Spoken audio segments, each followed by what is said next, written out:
The words hit like a slap, sharp and deliberate.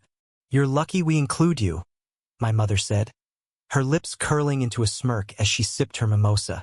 The chatter at the brunch table stopped, forks hovering over plates of avocado toast and quiche, as every eye turned to me. I was 30, single, and still clawing my way through a career in graphic design that barely paid the bills. My mother, Patricia, sat across from me, her perfectly manicured nails glinting in the morning sun, her designer sunglasses perched on her head like a crown. She was the queen of this table, flanked by her two best friends, Diane and Margaret, who mirrored her polished elegance. They were the kind of women who made you feel small just by existing, flawless hair, tailored dresses, and the confidence of lives meticulously curated. I, in my thrift store cardigan and scuffed boots, was the odd one out, always had been. The cafe buzzed around us, waiters gliding between tables, the clink of glasses and laughter filling the air. But at our table, the silence was suffocating. My mother's words hung there, a challenge, a reminder of the hierarchy I'd never escape. Diane's lips twitched, suppressing a smile. Margaret raised an eyebrow, waiting for my reaction. They expected me to shrink, to laugh it off, to play the grateful daughter who knew her place. I didn't. "Lucky," I said, my voice low but steady, cutting through the hum of the cafe. "You think I'm lucky to sit here and be your punching bag?" My hands trembled, but I pressed them against the table, anchoring myself. "I'm done." The table froze. My mother's smirk faltered, her glass pausing mid-air. Diane's eyes widened, and Margaret let out a small gasp, her fork clattering against her plate. I stood, my chair scraping loudly against the patio stones, drawing stares from nearby tables. For the first time in years, I felt the weight of their judgment and didn't care. This wasn't just about brunch. This was about a lifetime of being the afterthought, the daughter who never measured up. Patricia had always been the sun in our family's orbit. Beautiful, charismatic, a former model turned socialite who married my father, a quiet accountant, for reasons I still couldn't fathom. He died when I was 15, leaving me with her and her endless need for control. I'd spent years trying to earn her approval, molding myself into someone she might love. But every step I took, every late-night design project, every small success, was met with a raised eyebrow or a cutting remark. "You're trying so hard, Emily," she'd say, her tone dripping with pity. "It's sweet, sweet." That word had haunted me my whole life. It was her way of saying I was insignificant, a dreamer who'd never be enough. And yet, I kept coming back, kept showing up to these brunches, these family dinners, hoping for a scrap of warmth. Today, though, something snapped. I grabbed my bag, slinging it over my shoulder. "You don't get to decide my worth anymore," I said, my voice louder now, shaking with a fury I hadn't known I carried. "I'm not your charity case." "Emily, sit down," my mother hissed, her eyes darting to the other tables. "You're making a scene." "Good," I shot back. "Maybe it's time someone noticed." I turned and walked away, my heart pounding in my chest. The cafe blurred around me. Faces, voices, the smell of coffee and fresh bread fading into a haze. I didn't know where I was going, only that I couldn't stay. Not anymore. The street outside was alive with the pulse of the city. Cars honked, pedestrians wove through each other, and the September sun beat down, warm and unyielding. I walked, my boots hitting the pavement with purpose, though I had no destination. My phone buzzed in my pocket, probably my mother, ready to lecture me about respect or appearances. I ignored it. My father had been different. He'd sit with me for hours, watching me sketch, telling me my drawings were magic. When he died, that magic went with him. My mother remarried 2 years later, to Richard, a real estate developer with a booming laugh and a temper to match. He wasn't cruel, but he was loud, domineering, and he filled the house with his presence, leaving no room for me. I moved out at 18, scraping by on scholarships and part-time jobs, determined to build a life on my own terms. But no matter how far I went, my mother's voice followed me, whispering that I'd never be enough. Now, at 30, I was still proving her wrong. My design work was starting to get noticed, small gigs for local businesses, a few logos that had gone viral on social media. But every time I shared a win with her, she'd nod politely and change the subject. "That's nice, dear," she'd say, then launch into a story about her latest charity gala or Richard's new investment.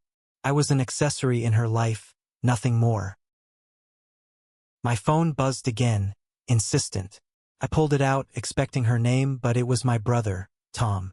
He was 3 years older, a lawyer who'd followed the family script. Ivy League, perfect wife, 2 kids, a house in the suburbs. He was my mother's pride and joy, the son who could do no wrong. We weren't close, but we weren't strangers either. His text read, "What the hell happened at brunch? Mom's freaking out." I typed back, "Good. Let her." I hit send and kept walking, the city swallowing me up. For the first time, I felt free. Not from her, not yet, but from the version of myself I'd let her create. I didn't know what came next, but I knew I wasn't going back. That night, I sat in my tiny apartment, surrounded by sketchbooks and half-finished designs. The walls were covered in my work. Vibrant illustrations, bold logos, pieces of me I'd poured onto paper. My laptop glowed on the coffee table, open to an email from a client who loved my latest project. It was a small victory, but it was mine. My phone lit up again. Another text from Tom. "Mom says you humiliated her. What's going on? Call me." I didn't. Instead, I opened a new sketchbook and started drawing. The lines came fast, jagged, angry. A woman breaking free from chains, her face fierce and alive. It was me, or the me I wanted to be. For years, I'd let my mother's words cage me. But today, I'd taken the first step toward breaking free. I didn't know it then, but that moment at brunch was the spark. What came next would unravel everything. My family, my past, and the secrets we'd all been hiding. It would hurt, it would burn, but it would also set me free. The next morning, my phone was a war zone. Missed calls from my mother, voicemails I didn't listen to, and a string of texts from Tom ranging from concern to exasperation. "You can't just walk out like that, Call her. Fix this." I tossed the phone onto my couch and poured a second cup of coffee. The city hummed outside my window, a reminder that life went on, even if my family was imploding. I wasn't ready to face them, not yet, but I couldn't ignore the pull of what I'd started. My outburst at brunch had been impulsive, raw, but it felt like the first honest thing I'd said in years. I'd spent so long swallowing my anger, nodding along to keep the peace. Now the dam had broken, and there was no going back. By noon, I was at my desk working on a freelance project, a logo for a local bookstore. The client wanted something warm, inviting, with a nod to vintage typography. I lost myself in the curves of letters, the balance of colors, the way a simple design could tell a story. This was my sanctuary, the one place where I was in control. But even as I worked, my mother's voice echoed in my head. "You're lucky we include you."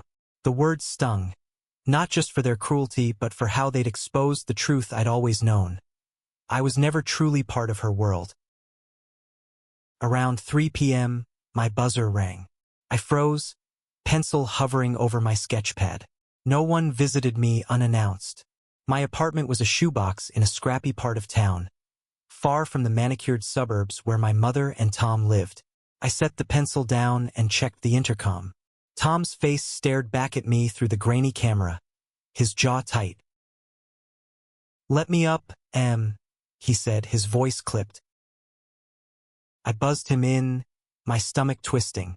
Tom was the golden child, the one who navigated our family's dysfunction with a lawyer's precision. He never rocked the boat, never challenged our mother's rule. If he was here, it was because she'd sent him to clean up my mess. He stepped inside, his suit impeccable despite the September heat. You look like crap, he said, eyeing my messy bun and coffee-stained hoodie.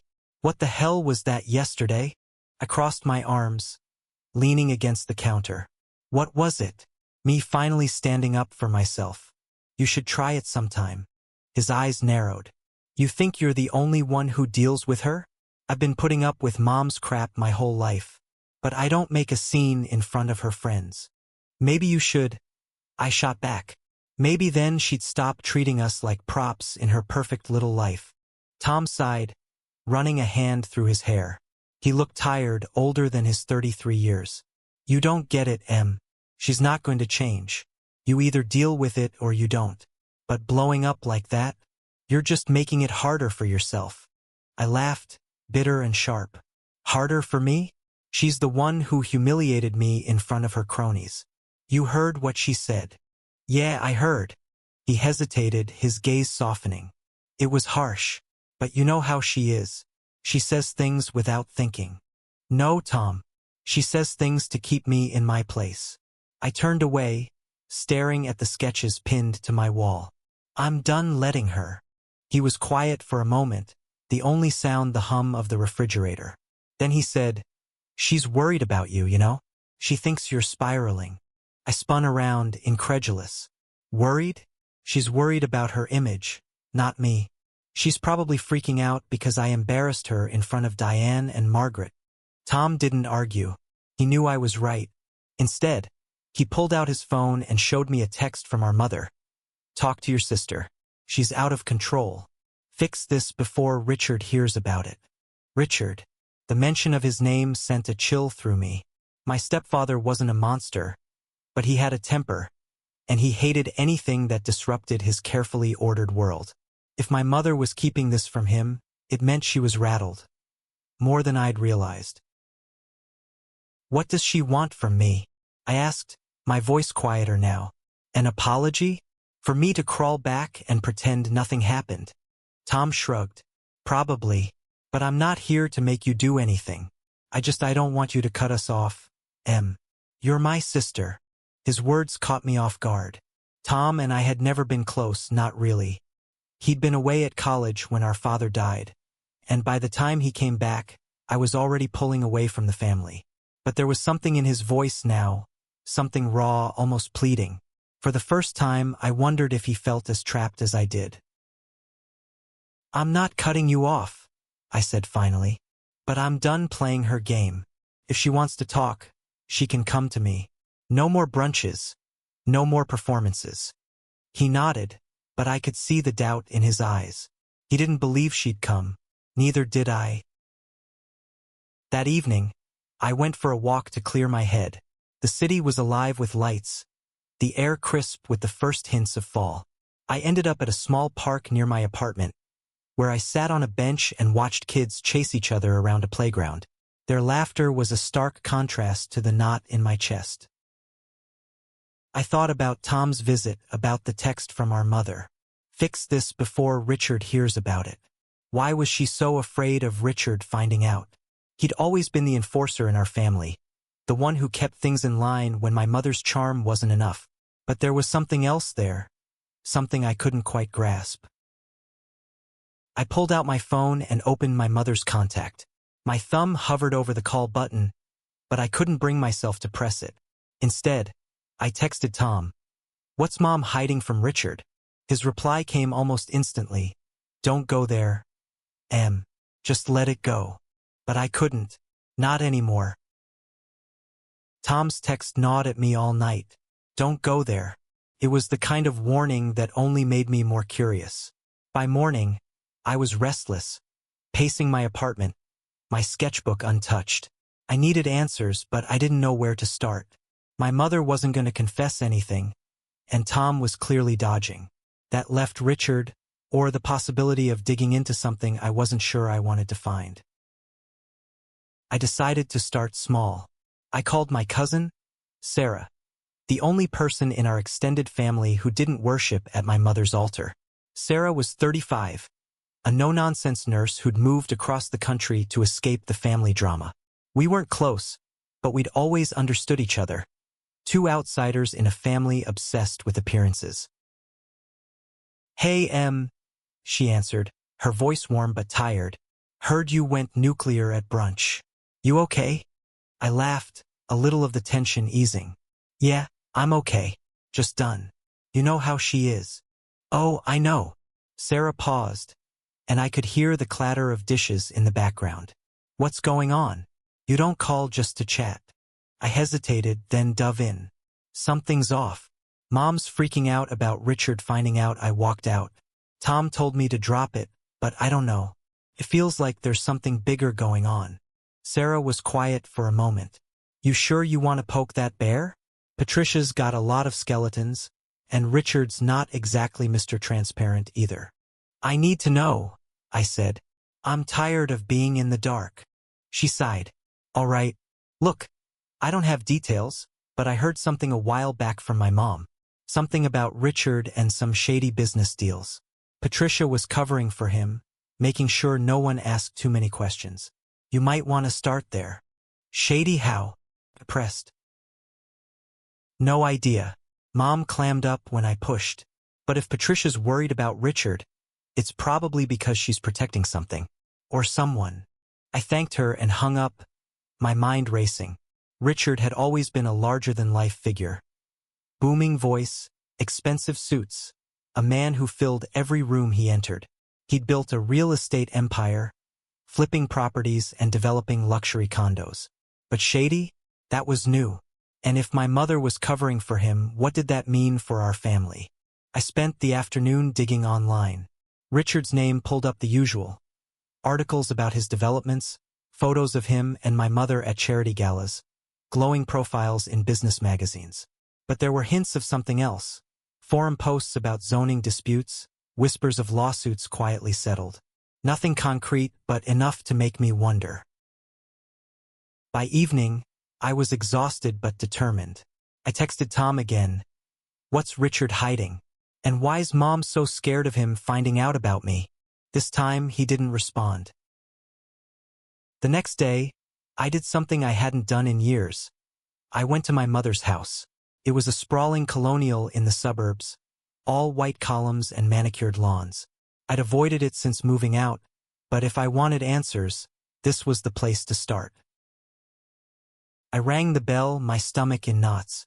My mother answered, her face a mask of surprise that quickly hardened into irritation. Emily, she said, stepping onto the porch and closing the door behind her. What are you doing here? I want to talk, I said, holding her gaze. No audience, no performance. Just us. She crossed her arms, her silk blouse catching the light. If this is about brunch, you owe me an apology. You embarrassed me in front of my friends. I swallowed the urge to snap back. This isn't about brunch. It's about you and Richard. What's going on? Why are you so worried about him finding out I stood up to you? Her eyes flickered, just for a moment, but it was enough.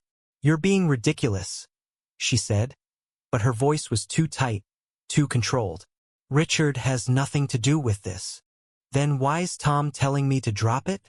I pressed. What are you hiding? She stepped closer, her voice low. You need to stop, Emily. You don't know what you're stirring up. Then tell me, I said, my voice rising. For once in your life, be honest with me. For a moment I thought she might. Her lips parted, her eyes searching mine. But then the door opened, and Richard's voice boomed out. Patricia? Oh, Emily, what's this about? My mother's face smoothed into her perfect hostess smile. Nothing, darling. Emily was just leaving. I didn't move. No, I'm not.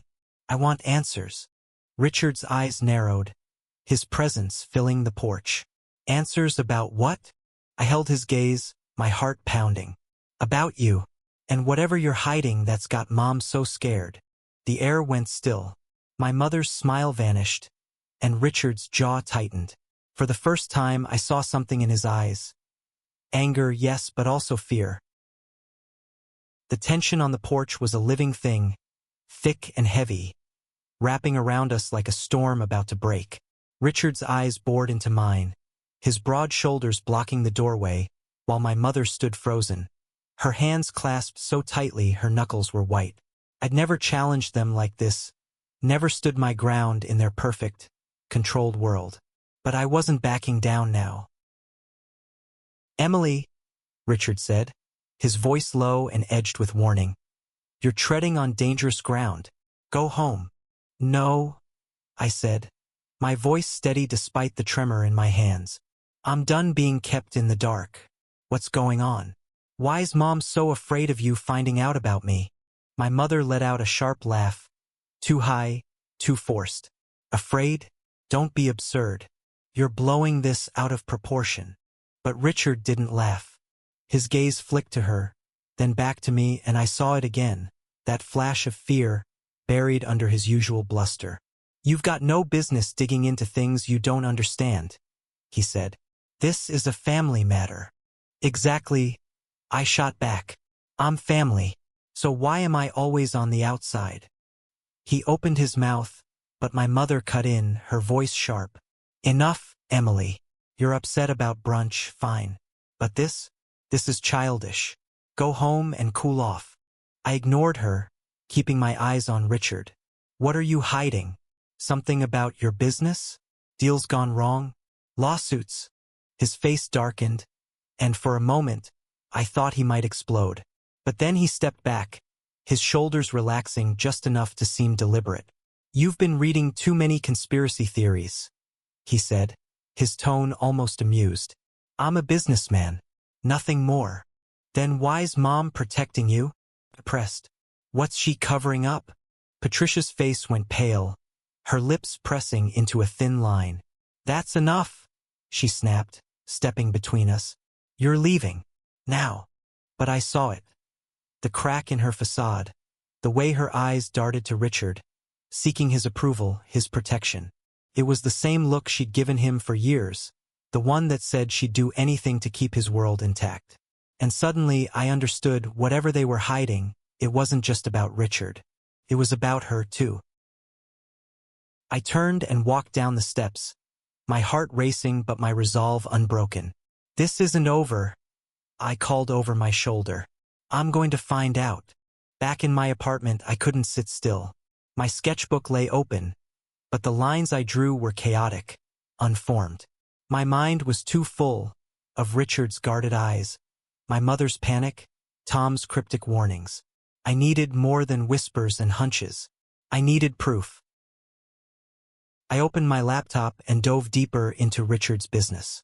The surface-level articles were polished, but the deeper I went, the murkier it got. A blog post from a local watchdog group mentioned a development project that had stalled. A luxury condo tower that had been tied up in legal battles over zoning violations. There were vague references to improper influence and backroom deals, but no hard evidence. Still, it was enough to keep me digging. Then I found it, a legal filing buried in a public records database. It was a lawsuit against Richard's company, alleging fraud in a land deal. The plaintiff claimed Richard had misrepresented the value of a property to secure a loan, then defaulted, leaving investors in the lurch. The case had been settled out of court, but the details were sealed. And there, in the fine print, was a name I recognized. Patricia Grayson. My mother. She'd been listed as a consultant on the project. My stomach dropped. My mother wasn't just covering for Richard. She was involved. But how? And why? I texted Sarah again. Found something about Richard and Mom. A lawsuit, fraud allegations. She was a consultant. What do you know? Her reply came an hour later. Holy crap. I didn't know details, but Mom hinted Patricia was in deep with Richard's deals. Be careful. If they're hiding something, they won't take kindly to you sniffing around. I sat back, my mind spinning. My mother, the socialite, the queen of appearances, was tangled in something dirty. And Richard, with his temper and his secrets, was at the center of it. But what did this have to do with me? Why was my outburst at brunch such a threat? I needed to talk to Tom. He was my only way in. I met Tom at a diner the next morning, far from our mother's pristine world. He looked out of place in his suit, stirring his coffee with a scowl. "You're not letting this go, are you?" he said as I slid into the booth. "Nope," I said, leaning forward. I found a lawsuit. Fraud allegations against Richard. Mom's name was on it. What do you know? His face went still, his spoon pausing mid-stir. You're digging into things you shouldn't. Stop protecting them, I snapped. I deserve to know the truth. He leaned back, exhaling heavily. It's complicated, Em. Richard's business, it's not clean. Never has been. Mom's been helping him keep things quiet for years. It's why she's so obsessed with control, with keeping us in line. Helping how? Pressed. He hesitated, then lowered his voice. She's been smoothing things over, talking to people, making sure questions don't get asked. She's good at it, charming, connected. But if you keep pushing, you're going to bring it all down.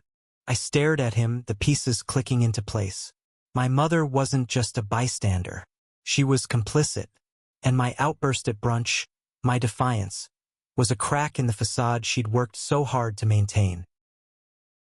What happens if it comes down? I asked. Tom's eyes met mine, and for the first time I saw fear there, too. Everything falls apart, he said. For all of us. Tom's words echoed in my head as I left the diner. Everything falls apart. I walked the city streets, the weight of his warning pressing against me. My mother and Richard were hiding something big. Something that could unravel not just their lives but ours. I should have been scared, but instead, I felt alive, electric with purpose. For the first time, I wasn't just reacting to their world. I was shaking it. Back at my apartment, I dug deeper. The lawsuit I'd found was just the tip of the iceberg. I scoured public records, old news articles, anything I could find. Richard's company had a pattern. Flashy projects announced with fanfare, followed by quiet settlements when things went wrong. My mother's name appeared in a handful of documents, consulting contracts, vague titles like community liaison. It was clever, hiding her involvement in plain sight. She wasn't just the charming wife. She was the fixer, the one who kept the cracks from showing. But why was my outburst at brunch such a threat? It didn't make sense, unless it wasn't about brunch at all. Maybe it was about me finally stepping out of line, refusing to play the role they'd assigned me. For years, I'd been the quiet daughter, the one who didn't ask questions. Now I was a loose end, and they couldn't afford that. I needed more than documents. I needed someone who knew the truth. I thought of Diane and Margaret, my mother's friends from brunch. They were her inner circle, the ones who laughed at her jabs and nodded at her stories. If anyone knew what she was hiding, it was them. I started with Diane. She owned a boutique downtown, a chic little place filled with overpriced scarves and candles. I walked in on a quiet afternoon, the bell above the door chiming softly. Diane looked up from behind the counter, her smile faltering when she saw me. "Emily," she said, her voice cautious. "What a surprise." "I need to talk," I said, cutting to the chase. "About my mother. And Richard." Her eyes widened, but she recovered quickly, busying herself with a stack of receipts. "I don't know what you mean. Everything okay?" "Don't play dumb," I said, stepping closer. "I know about the lawsuit, the fraud allegations. Mom's involved, isn't she?" Diane's hands froze, her face paling. "You need to leave that alone, Emily. You don't know what you're getting into." "Then tell me," I said, my voice low but firm. "What's she hiding? What's Richard hiding?" She glanced around the empty shop, then leaned in, her voice barely a whisper. "Your mother's been cleaning up Richard's messes for years. Bad deals, angry investors. She makes them go away. But it's not just business. It's personal, too." "Personal how?" I pressed. She hesitated, then shook her head. "Ask her yourself. I've said too much." I left the boutique with more questions than answers, but Diane's words confirmed what I'd suspected. My mother wasn't just complicit in Richard's schemes. There was something deeper, something that tied them together in ways I didn't yet understand. That night, I got a call from Tom. His voice was tight, urgent. You went to Diane? Are you out of your mind?" She told me Mom's covering for Richard, I said. Not just business, something personal. What is it, Tom? He cursed under his breath. You're going to get yourself hurt. Stop digging. I can't, I said. Not until I know the truth. There was a long pause. Then he said, meet me tomorrow. My office. I'll tell you what I know. But you have to promise to be careful. I agreed, my heart racing. Tom was finally breaking ranks.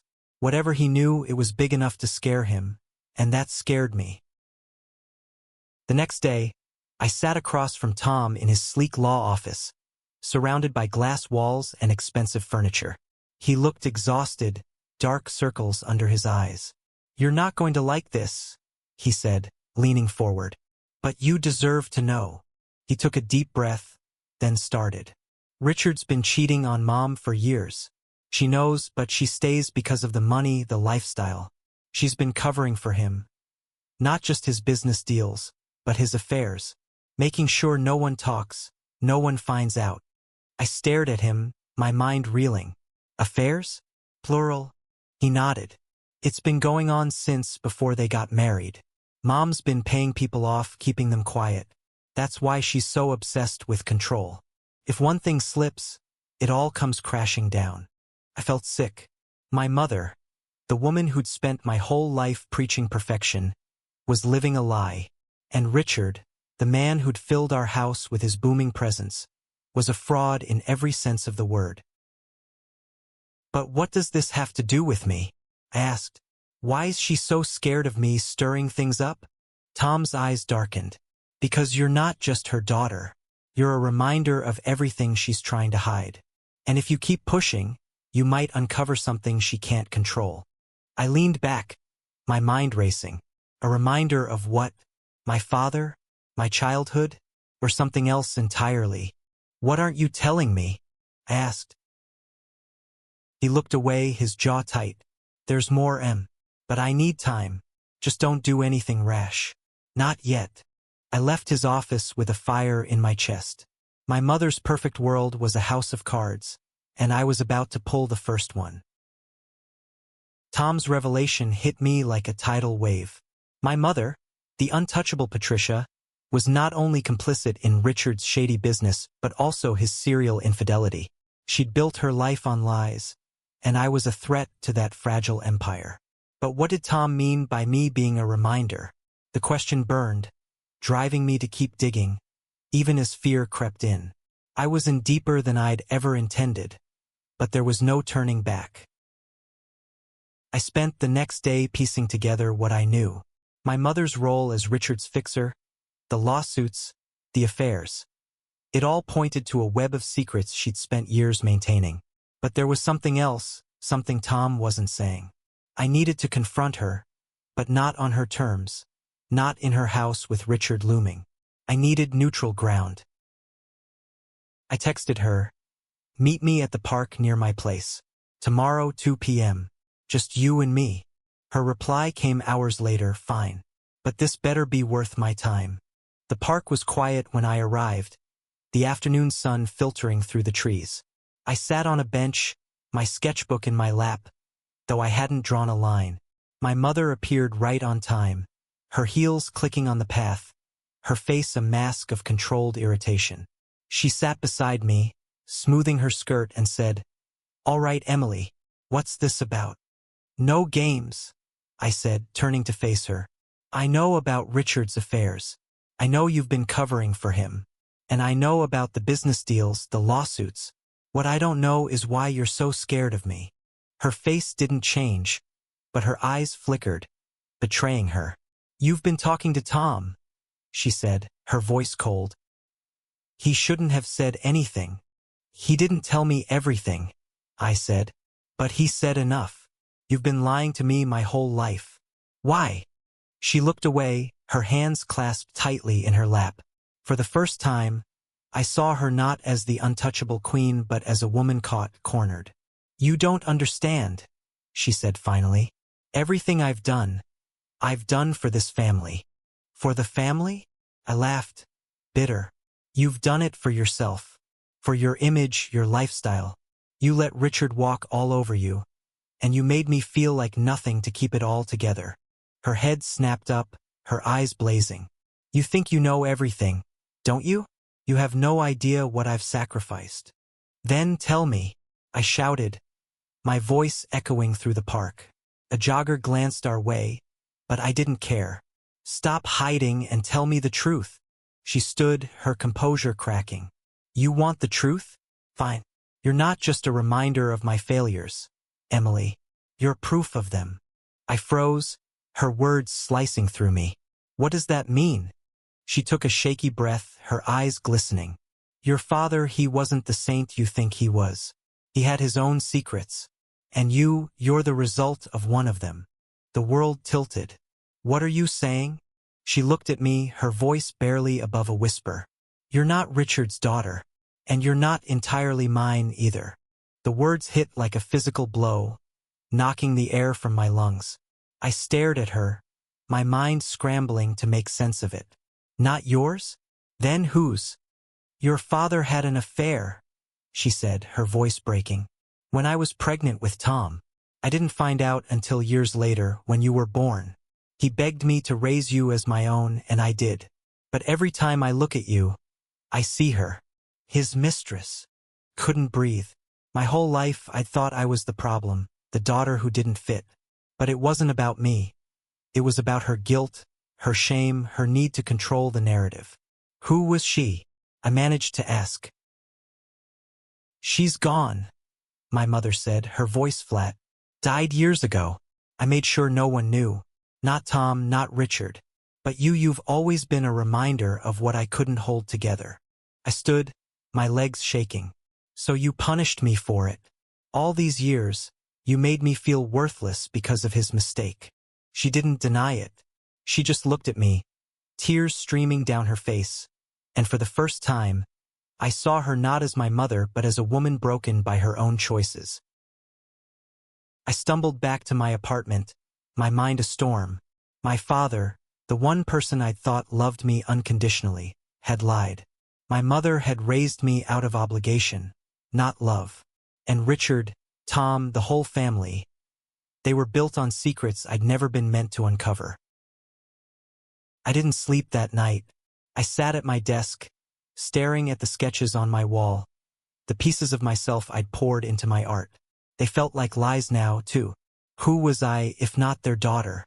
Who was I if my whole life had been a facade? By morning, I knew what I had to do. I couldn't keep living in their shadow, letting their secrets define me. I had to confront Richard, not just about his affairs or his business, but about the truth of who I was. And I had to find out who my real mother was, what she'd been like, what she'd left behind. I texted Tom. Mom told me everything. I'm not her daughter. I need to talk to Richard. Help me. His reply was immediate. Don't. Please. You don't know what he's capable of. But I was done being afraid. I was done being the outsider. Whatever came next, I was ready to face it. Tom's warning only fueled my resolve. I wasn't going to let fear stop me.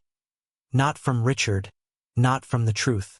My mother's confession had shattered the foundation of my life, but it also set me free.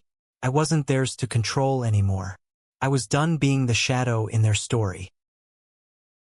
I didn't wait for Tom's permission. I drove to Richard's office, a sleek glass tower downtown that screamed wealth and power. The receptionist tried to stop me, but I pushed past, my heart pounding as I took the elevator to the top floor. Richard was in a meeting, his assistant said, but I didn't care.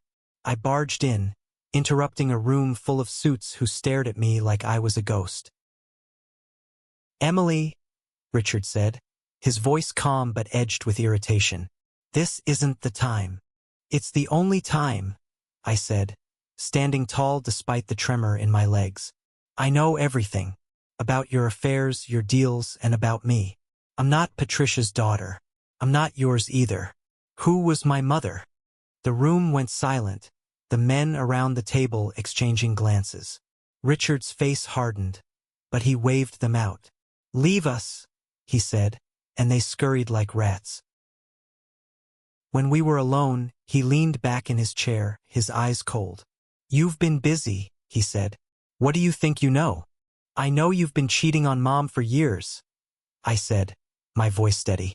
"I know she's been covering for you, your business, your secrets, and I know my father had an affair that I'm the result. I want to know who my real mother was." He studied me, his fingers drumming on the desk. "You're playing a dangerous game, Emily. Some things are better left buried." "Not for me," I said. "Not anymore." He stood, towering over me, but I didn't flinch. "Your mother, your real mother, was a nobody," he said, his voice dripping with disdain. "A secretary who worked for your father. She got pregnant," he panicked, "and Patricia agreed to raise you to save his reputation. That's it. There's no grand story here." "Her name," I said, my voice shaking with fury. "What was her name?" He hesitated, then said, "Clara. Clara Hayes. She died in a car accident when you were 2. That's all you need to know." I felt the name settle into me, heavy and real. Clara Hayes. My mother. Not a queen, not a socialite, but a woman who'd loved my father and left me behind. "Why didn't you tell me?" I asked. "Why let me grow up thinking I was nothing?" "Because it was easier," he said, shrugging. "Patricia wanted a perfect family. You were a complication. We dealt with it." The casual cruelty of his words cut deeper than anything my mother had ever said. I wasn't just an outsider. I was an inconvenience, a problem to be managed. But I wasn't done. "And your affairs?" I said. "Your shady deals? How long did you think you could keep that from falling apart?" His eyes narrowed. "You think you can threaten me? You have no idea what you're up against." "I'm not threatening you," I said, stepping closer. "I'm done with you, with all of you, but I'm going to live my life, my way, and you can't stop me." I turned and walked out, my heart pounding but my head clear. For the first time, I felt like I was writing my own story. Back at my apartment, I searched for Clara Hayes. It wasn't easy. There were no social media profiles, no glowing articles. But I found an obituary, brief and stark, confirming Richard's story. She'd been 28 when she died, a single mother working as a secretary. The photo was grainy, but her eyes were kind, her smile soft. I traced her face with my finger, tears blurring my vision. She was real. She was mine. I called Sarah, my voice breaking as I told her everything. "What do I do now?" I asked. "You live," she said simply. "You take what you know and build something new. You don't need them, Em. You never did." She was right. The family I'd spent my life chasing wasn't mine. Not really. But I had my art, my passion, the pieces of myself I'd fought to keep. And now I had Clara's name, a piece of my truth.